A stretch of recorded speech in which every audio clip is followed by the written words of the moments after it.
This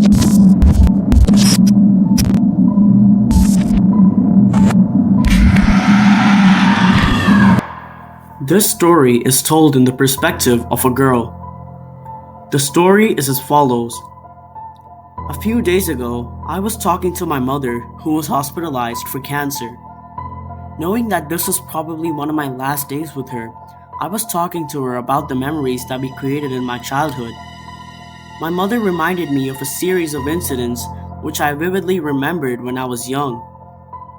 She was talking to me about the tragic incidents in my life and how I baselessly blamed my imaginary friend for it. As she told me the story, I was listening dumbfounded. During my childhood, I had a friend called Natasha, who only me and my brother could see. Unlike other girls, Natasha was very quiet and reserved. She did not talk to anyone else but me. One day, I asked her why she was always quiet. She started crying and told me that no one thought she was real. However, I knew for sure that she was real. On certain occasions, my brother was able to see her as well. Unlike me though, he was creeped out and bullied Natasha. She didn't seem to like this. I understand no one would like it when they are bullied. One day, my brother crossed the line and went on telling her that both her and I are stupid because we were not like other kids. That night, I saw Natasha walking in the corridors of my house. But something was unsettling about the way she walked, or should I say crawled.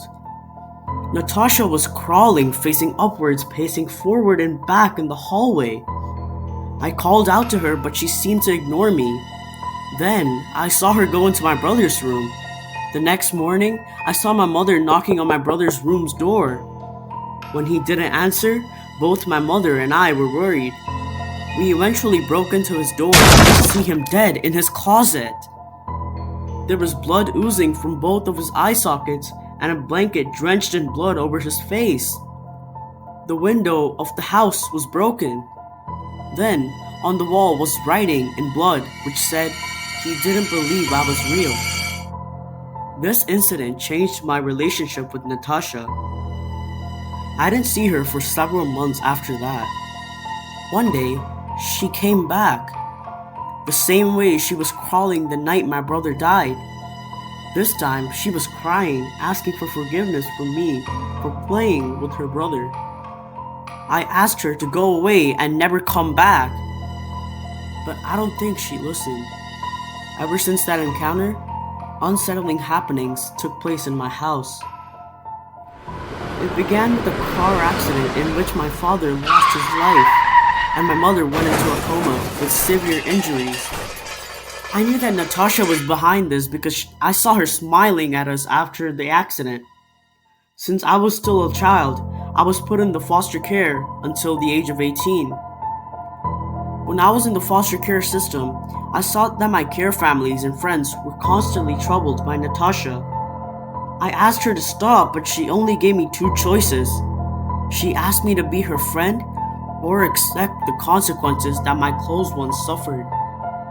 This was the reason why I had been shifted to many different homes and families. A few months after I turned 18, my mother gained consciousness and I stopped seeing Natasha less often.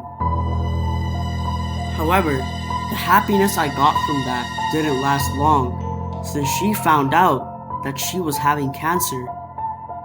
I suspect that this could also be Natasha's fault. Even as I'm telling you the story right now, she is looking at me and smiling.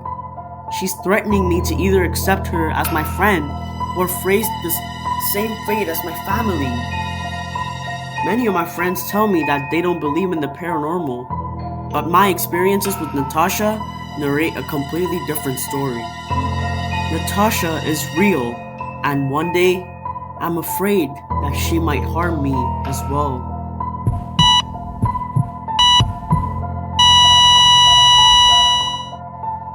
I'm very sorry to inform you that your mother has passed away.